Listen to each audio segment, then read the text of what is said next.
call it a debate of public values. If you disagree with the values, disagree now. You are playing the religious card. And here's the bit when they come and pick me. Well, this actually contradicts the Americans Religious Harmony Act, which states the government's position, and Thio should know this because she herself mentioned this in a journal article. First of all, she probably never read my article. Second of all, I never said this. It's completely accurate and taken out of context, and it's meant to exasperate and to confuse. These are people who are not interested in public debate. They're only interested in confusion. Alright? Misrepresentation is mischievous. Right? And I would just say, there's so much rubbish on the internet, as well as good stuff. My only reaction is I resort to Latin, Margaritas ante porcos, which is, do not cast your pearls before swines. The truth of the matter is this, is there any genuine discernment anymore? Or people just want to score points, they don't actually care about the merits of the argument. And here's the irony I find interesting as a Christian. People always say Christians are irrational. We are the most rational. You look at all our arguments, there's so many reasons given. This is bullying. Okay, so there are many other things. You can go look at the post. Basically, people are the Christians imposing keeping theocracy. You don't understand theology, do you? Christians are the last people to want a religious-based government. We do want to influence good moral values. The government recognizes our contribution. So we have the right as anybody else to stand up in public and say, we think this is a good idea. If you don't agree, you can cut us down. Just like if we don't agree with you, we can cut you down. That is not intolerance, that is free debate. Do you know disagreement is not disrespect? Disagreement is taking you seriously enough to counter your views. Alright? Last one, you bigot. This is what G.K. Chesterton said 100 years ago. He says that you want to have a serious political debate. Nobody wants to debate with you. They offer me either silence or slanging. Slanging is, English for, argument by insult, or what I like to call red herrings. Whereby people want to distract you from the real issue by calling you spiteful and very offensive names. If you don't believe this exists, just go on the internet and type in my name.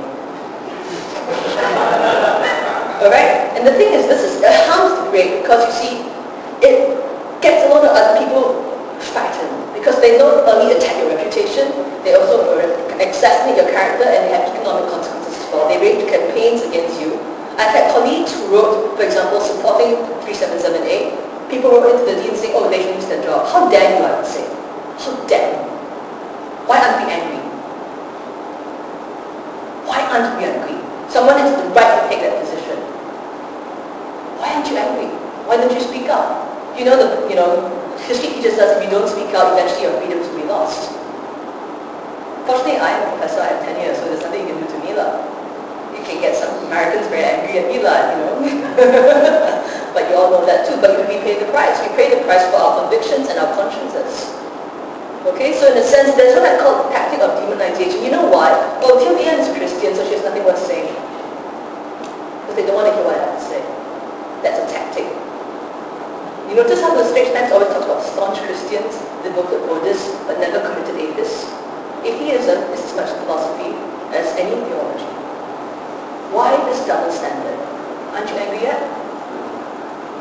I'm not saying cause trouble, I'm saying be angry because you love truth. Because you want a fair debate, not for any special treatment.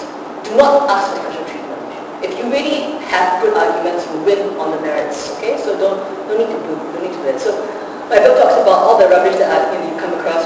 People say don't impose morality. I'm like, everybody is talking about morality. Only the government can impose it. Only the government has the power. They say be tolerant, but they won't tolerate us. Liberals are among the most intolerant sometimes. And yet they pride themselves as the champions of toleration. And if you study many academics in America, they point out liberals, when they are not in power, always plead for tolerance and multiculturalism. But the moment they're in power, they do not hesitate to censor dissenters. That's why you need to, the price of liberty is eternal vigilance. You've got to protect it as well. Right? So just as we want to have our views heard, we must hear other people. It is a principle of reciprocity. Thou shalt not judge. But when someone says to you, you must not judge, they're judging you. So what? Who died to make you king? When someone says they're being neutral, they're lying. There's no such thing as a neutral view in politics. And instantly, what's so neutral about neutrality? And incidentally, why is it better to be neutral than to take a stand?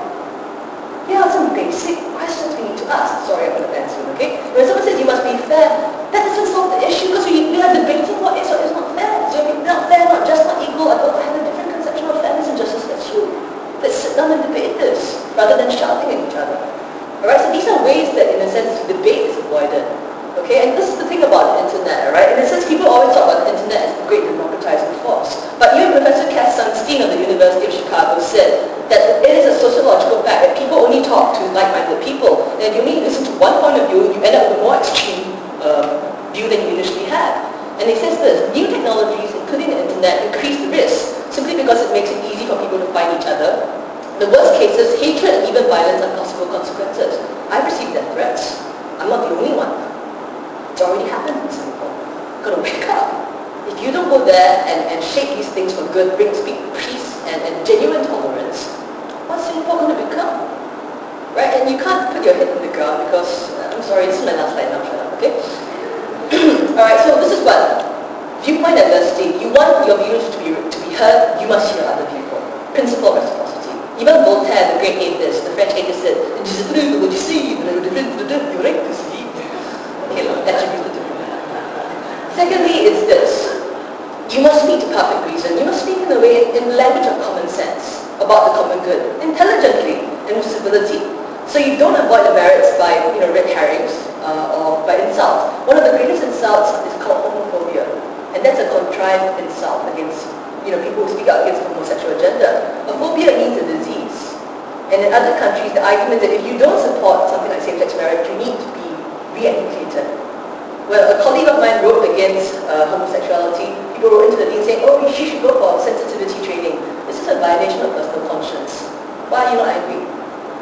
I tell you to tell you how to think. Isn't your mind your own? You need to be angry, you need to stand up for the right thing, to speak up. If you see somebody else, not even non-Christians, being harassed, you must speak up as a citizen. Because no one else is going to do it if you don't do it. Okay, don't expect somebody else to do it. Don't be so lazy. Okay, you're not lazy, you're all very good people. Okay. Right? There is no human rights participation. Contribute to democracy, don't contribute to confusion. Right? Have nuance in your argument. Don't just say, this is a good way or I'm being neutral. You're not being neutral. Let's be honest. No one is neutral, so make your case. Last but not least, think about it this way, right? If you talk about this, if we do not learn to speak to each other beyond our communities, then Singapore is going to become very fractious and single issue. You're not going to care about the rights and responsibility of everyone. We need to always think about what serves the common good and not just the good of our faith community or our family. We need to care about other Singaporeans as well.